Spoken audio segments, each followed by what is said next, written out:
The Center for Innovative Leadership video podcast is being brought to you by the National Association of Elementary School Principals. Welcome to the NAESP Center for Innovative Leadership video podcast. We're Jacks and Hamish Brewer, two of the fellows with the Center for Innovative Leadership. Andy's an elementary principal at Ashland Elementary in Manassas, Virginia.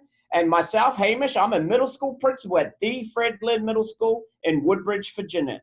The Center for Innovative Leadership video podcast is all about real school leaders doing real work all across the country right now, and how they're overcoming some of those obstacles in unique and innovative ways. What can we learn from each other, from their insight and their experiences that you can take back and put into your school leadership right now?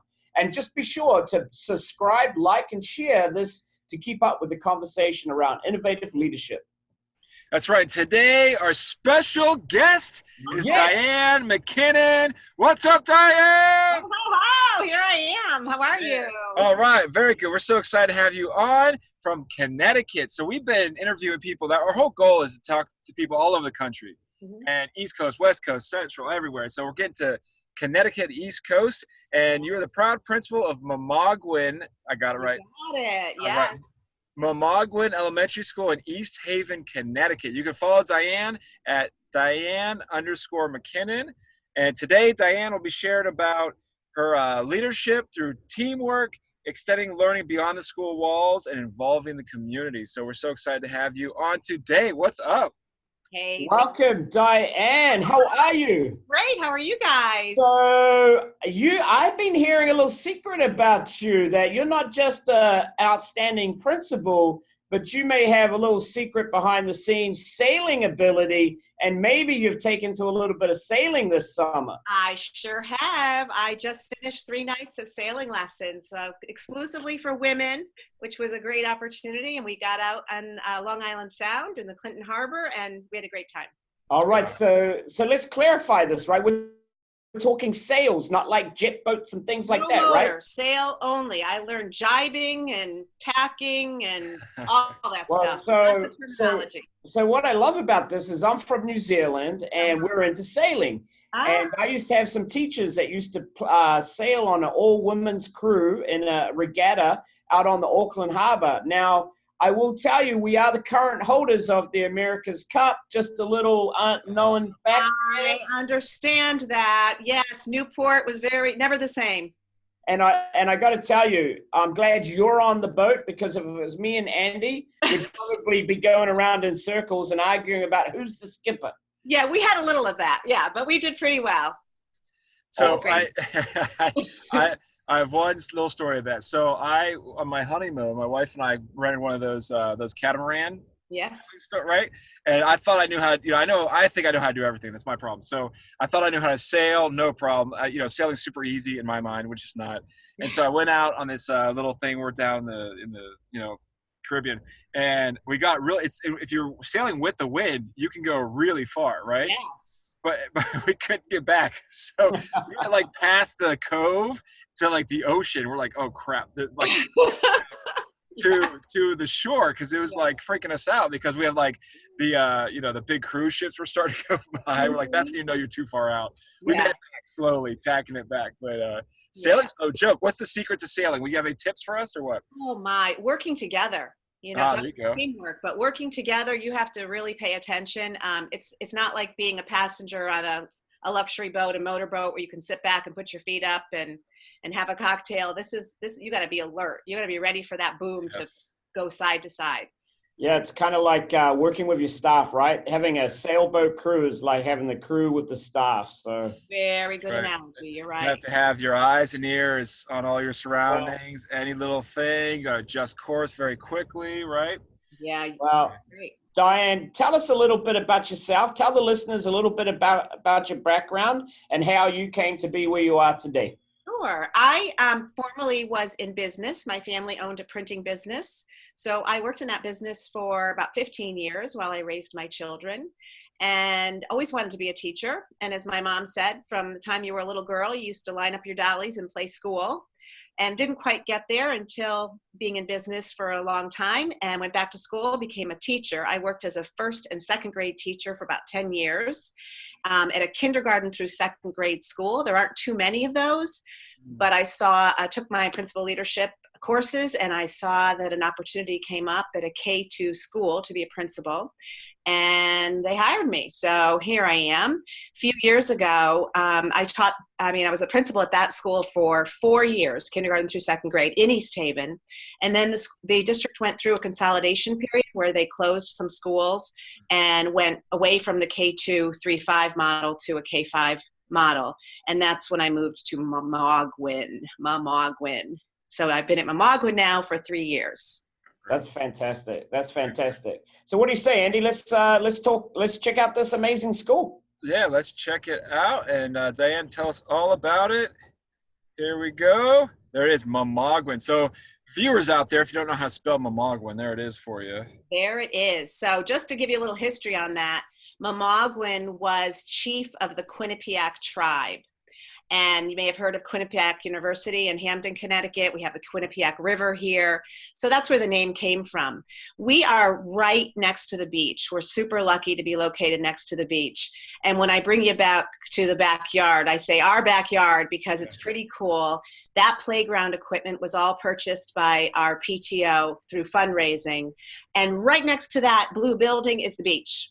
So that's how close we are. We've got a little league field back there and all that playground equipment that cost our PTO about $30,000, raised exclusively through fundraising. All right, what's this right here? So this is inside our front hallway. I have to give credit to Stephanie McConnell from Principal Principals. You guys probably all have seen her online. We just added to it. I believe her original was You Matter, every student, every day, and we wanted to include the adults. So that was kind of our logo, our slogan 2 years ago, You Matter, and making sure that everyone felt like they played a really important role here because they do. So I love that. Yeah, that's something we talk about all the time is, we always focus on students, of course, and that's our number one goal, but the idea that everyone matters, all the parents coming in and all the staff members, I know we feel that's important too. That's great. I came in one day, just a little funny story. I came in one day after we did this, and there was a little paper sign underneath every day, and it said, every maintenance man. So they had added themselves, and I said, you're teachers too, guys, but I would have liked to have kept that up, but they took it. I like that. Yeah, well, they're looking. See, there you go, lesson right there. When you put up your signs in your school and you talk about your messaging, everybody's watching your messaging, and they want to know if they're included in that kind of school goal, or are they not really part of that? That's great. Absolutely. That's great. And something we continue to work on. Absolutely. Yeah. All right, so here we go. The rest of the shots coming up are some other things. This year we worked really hard to develop a culture around reading. So we asked for donations, and we put up this little free library in the front hall, and many kids will pick up a book as they leave. And this is just some welcome. I purchased some tables and some flowers, and we just want a place for people to relax. I love all those photos on the wall that you see there. Those are photos of students, so we try to update those every year. Those are my little crafty pillows with the M on it. Did you sew those? I did. Hey, there you go. So if you pause on this for a second. So as I said, our theme a couple years ago was You Matter, and this year we wanted to develop the team concept. So we were Team Mamaguin, and we, through our PTO again, we purchased shirts for every child, and we divided the kids up onto 5 teams. So we had different colored teams for kindergarten through 5th grade, all mixed up, and we had monthly assemblies. Kids came up and danced, and they celebrated one another. We had reading competitions and math competitions, behavioral, attendance. We worked really hard on our attendance this year. We're able to reduce it down to just under 7%. A couple years ago, it was double that. So we're really, really proud of that. But the last assembly of the year, we had our 5th graders run it all together. So they ran the assembly, and the kids just had such a great time, and it really developed that spirit of team. So something I really like what you talked about is I really firmly believe that absenteeism is tied directly to engagement a lot of the time too. And when students are engaged, they're going to come to school. When students love their school, love their teachers, and they're engaged in the process, kids will come to school. Right. And I love what you said there. So great job. Nice job there. Yeah, you're talking about that sense of belonging. You know, do they feel like they belong? And here you have these different teams, different color shirts. Are these like different? Are they get these shirt colors for different reasons? Is that class? Yeah, they were the orange team, the red team, the blue Yeah, team. yeah. Yeah, it just said Team Mamogwin on it, and the teachers all have their royal blue shirts says Mamogwin Proud, and we wear those every assembly day too. So Right. it was great. That's awesome. That's awesome. Yeah. All right, here we go. How many kids do you have in your school, Dan? We have 300, just under 300 students, and 72% of our students receive free and reduced lunch here. Okay. I believe about half of the students in all of East Haven, just under half, are being raised by grandparents. Oh, wow. And so that sense of belonging is really important. These are just other shots of our reading culture that we've worked to develop. We have kids reading every day and partners. We have the older students reading to the younger students. And this is really cool. We have asked parents to send in photos of their children reading at home so we can share that on Facebook. Powerful. And that was a grandma reading How to Babysit Your Grandma. So that was a nice one. What a great takeaway for other principals watching that right now. Mm-hmm. Yeah, we've invited our parents to send in photos to Facebook of what their kids are doing at home because we want to see their home life too. Great. Right. So this is the big project that I want to share with you that I'm really excited about. Okay. We had, I mentioned to you that our PTO had purchased $30,000 worth of playground equipment. Wow. The front of the building, we had a very old, the old wooden playscapes. It was splintered. It was falling apart. It was out of compliance. We were stuck with this space. We had to take it out because it was out of compliance. And we had this space and we didn't know what to do with it. And it was a bigger space than we thought. So we applied for a grant. There was a grant application one day in my mailbox. I had never applied for a grant before. And I took a look at it and I said, let's see what this is about. It was a schoolyard habitat grant. It was funded by the Audubon, Connecticut, and the U.S. Department of Fish and Wildlife. And we applied, and we were selected as a finalist and ended up being accepted. We were accepted for the grant and were awarded the money. And the liaison at Audubon, Connecticut told me that one of the reasons you were selected was because of the team that you had established. It wasn't driven by the principal. It was driven by the teachers. Mm. And from day one, they took off with this. I told everybody I applied for this grant. Here's what I'm thinking. Who wants to be on the committee? And they ran with it. I was very little involved at that point. They went out and got donations from community members. It was funded entirely by fundraising. We had a walkathon and a readathon. So it was entirely funded. That woman right there is our PE teacher. What's her name? Liz Franco. You can follow her on Twitter as well, Elizabeth Franco Spano. And she has been working in this town for 30 years, I think. Yeah. And has lived here her whole life too. So Great. if you want to get something done, you got to have Liz on your team because she knows everybody. So she reached out to people and they just don't say no to Liz. So she got donations. She had public works guys here working for us. And just this was a December through June process that we went from an empty space to this beautiful, here are the kids carrying the tables that they had assembled down the hallway.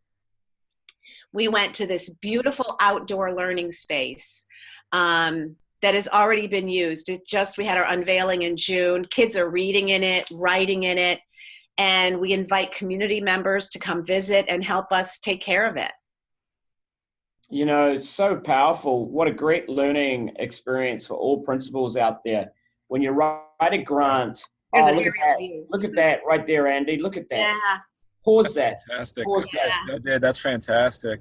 And so you had, so I wish I could, do you have a before and after? Like this is the after? That's the after. Before, right? Like, what was that space? Just like grass or just nothing there or what? It was just dirt and very old mulch. Uneven rocks. It was a mess. And the old playground, right? The old wood. That was removed, yeah. Right, the old playground was removed, and we had this big space that was right in the front of our building, and it was pretty unattractive at that point, but we didn't have $30,000 to build another playground. I can only imagine the pride that the community has in that. Like, that's an everybody, all stakeholder, all ownership thing. Absolutely. You know, I received a phone call after school was over. I received a phone call from a woman, and my secretary transferred it over, didn't know who it was. And she was just someone that lived across the street and had been a principal years ago, is retired, not in this town, but I believe in New Haven. And she just wanted to tell me how wonderful this is. And she watched the process unfold, and she was so thankful that we did this to our school grounds. Mhm. So that was really rewarding to hear from somebody that lives And you made it a destination. And some takeaways that I quickly grabbed onto was, if you're writing a grant, make sure the grant people know it's a team effort, that everybody's all in on it. I thought that was a powerful statement. Yes. And that you took a risk to try a grant for the first time. Yes. I believe that there's a lot of grants out there that go unused, or a lot of money out there that don't get used because people just don't, they live in fear of taking that jump because of the amount of maybe paperwork or the hurdles. But look at the outcome when you take that risk. Great job. Yeah, I started the grant application, and I sort of got into it, and I had to get more information, and I put it aside. Yeah.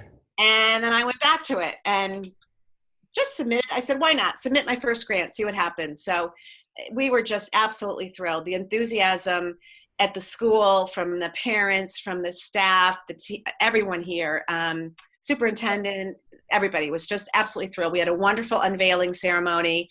Got to cut the ribbon with the Chamber of Commerce. It made the evening news, and what great publicity for a school, because there's so many things you hear that aren't so positive about education. And I know that those of us on Twitter are so into spreading our message, right? Telling all the great things, tell your story, what's happening in your school. And we have made such an effort to do that through our Facebook, Twitter, and Instagram accounts. And this just added to it.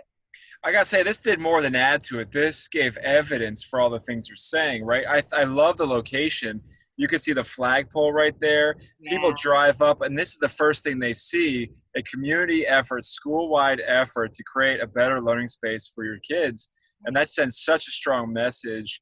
Because we're such a believer, Hamish and I both believe so strongly that it's one thing to talk, but you got to back it up, right? You got to do the things you talk about doing within your school and your community.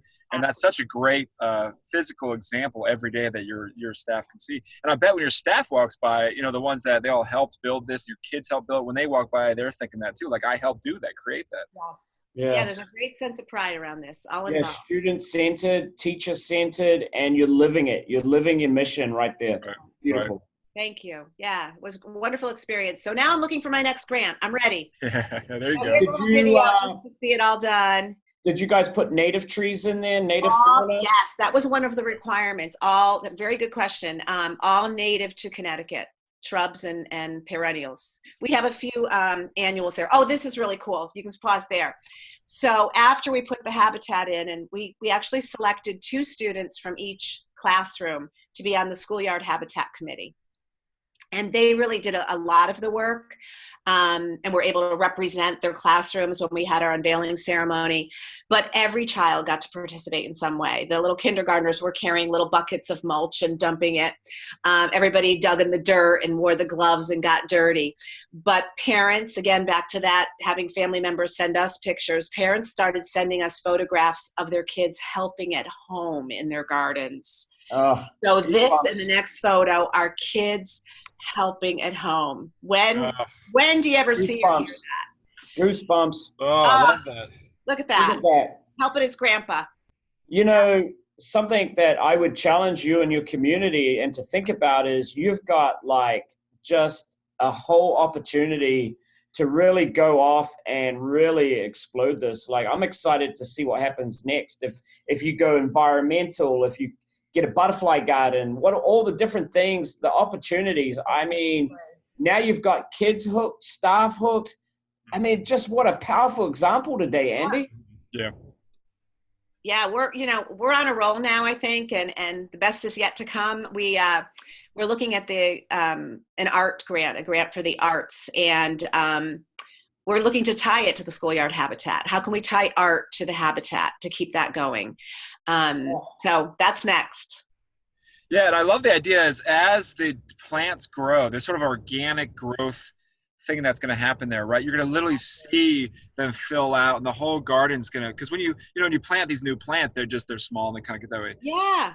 Filling out and they fill the space. That'll be really cool to see. Exactly. Yeah. And it's powerful because it's not just a fun space, it's an instructional space. It's tied to curriculum, it's tied to parent engagement, it's tied to stakeholder engagement, all the things that you talked about happening. If a principal can't watch this today, if a school can't watch this today and walk away with something, they obviously didn't watch it. This is fantastic. Oh, thank you so much. I'm super proud of it. It's we took our mission statement, and part of it is we provide enriching and engaging experiences for students, et cetera. And we tweaked the mission statement and just added an outdoor nurturing environment. And we really mean that. Like, we want it to be a place where kids can go out and problem solve and investigate and explore and learn from it. What life skills, for them to put this together themselves and see it come together. Tremendous life skills there. Right. And when you talk about these authentic learning moments for kids and then them applying it at home, those don't just sort of come out of textbooks and worksheets and mundane activities. You have to create sort of different, like in this case, you just had to create something out of nothing, and so many times we're looking for these things that just pop in randomly, but they don't. You have to make them happen. You have to create them. So when you decide to do this space, was it like right away you thought about this? Was it something that just came over time? Was it someone else was like, hey, we should do this? Or what happened there? It was the grant application in my inbox. Oh, wow. Yeah, we were going to have somebody donate a few picnic tables. That was the plan. Okay. So what recommendations would you give to principals looking to pursue something like this or engage in an activity like this? So first of all, I would just say, get out there and take a risk. It doesn't hurt. You can sit down by yourself on a Sunday afternoon and play with a grant and just send it in and see what happens. Like you said, there's a lot of money out there that nonprofits and corporations are willing to give away. We just have to go after it. Also, I think having the principals step out of the lead role, let your teachers be leaders, let them take on that responsibility. And find those that are truly interested and engaged in that activity. So we had people that were really interested in gardening. We had somebody, as I mentioned, that really has all the connections in town and gets the fundraising done. We also had our students in an after-school art club, along with one of our teachers who is very interested in art. They designed the sign. And part of the grant, there will be a nice big sign out there that has our mission statement on it. Right. So it just, you gotta let other people take the lead. So this sounded like for you, this may have been sort of a learning experience as well, right? Like I'm hearing some things that you took out of this from your sort of leadership journey. Absolutely. Huge learning experience for me. Right. Yeah. You never stop learning. You can't. No, right. And so it sounds like you're also trying to keep this as sometimes you find this successful thing and you're just keep building more on it and more on it and more on it, right? Like you said, the art and all that, right? Yes. So is there more things like that you're thinking about for the future for this, or it's going to take you in another different direction as a school maybe? Well, I think to find more ways to engage this with the curriculum and be sure that teachers are finding ways to tie it in. I was looking at the Next Generation Science Standards, and it aligns perfectly. I mean, there's so many opportunities to take kids outside with the hands-on learning. So that's going to be a big focus this year. And then also, as I said, get another grant going and see how we can keep it moving. And you know what, with the ocean so close to you, you got the whole environmental opportunities. Yes, right. Green school opportunities. I tell you what, you're going to explode. And this was outstanding. So what's coming up next for you? Tell us we've got Andy sitting in here in a car, if you haven't noticed. He's at the Virginia Principals Association, Elementary Virginia Principals Association Conference. Like, what's up next for you? What's next on the cards? Yeah, so I'm going to put that couch together. That's what's next for me. Oh, I've got a couch in my office. I've been talking to my teachers about flexible seating, and they've brought that in. And I said, I've got to play the part. I've got to be a role model.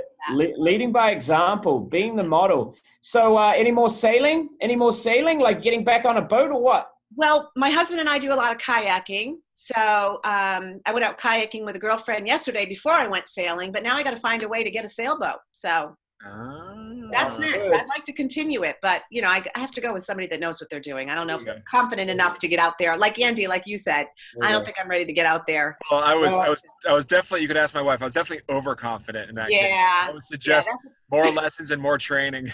Bro, What's new? I feel like I'm forever trying to save you. Or is it Yeah.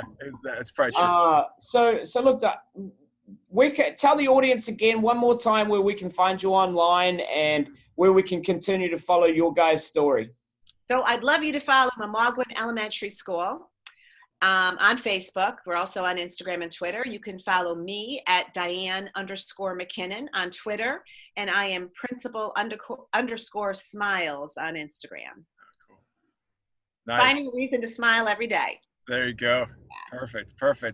Well, I appreciate it, Diane. This is a great conversation. I like this was very specifically focused on an innovative project that you put together and what you learned from it. I know that Hamish was really trying to make emphasis on the takeaways, and there's a ton of takeaways. But even some of these other things about, I hope people watch back the idea about sailing. We talked about sailing a little bit. That's a whole nother conversation. Sailing as an analogy for leadership. But the team aspect, even with your shirts, not just, it doesn't just say Memagwin, it says Team Memagwin. The whole idea that you can't get away from it is obviously something that you're emphasizing, that people are really latching on to, and then the results being this awesome learning space that you guys put outside. So I really appreciate that. Don't forget, all of you out there, to follow our conversations with NAESP at nesp.org at the Center for Innovative Leadership. Sign up and share your story, just like Diane did. I'm so glad you signed up to share with us. I appreciate that. Thank you so much. Keep the discussion going on Twitter as well, #NAESP CIL. And follow Hamish at BrewerHM and me at _Andy Jacks. And make sure you follow all that on YouTube as well. So really appreciate it, Diane. What do you think, man? That's a pretty great interview. What do you think, Hamish? Outstanding job today. Absolutely top notch. Absolutely. First class. Thank you very much. Thank you for letting me share our story and share something really special about our school. I really appreciate it. And I love what you guys are doing with this. Yeah, great. Thank you. Appreciate that too. Thank you. And remember, don't stagnate. Innovate. Nice.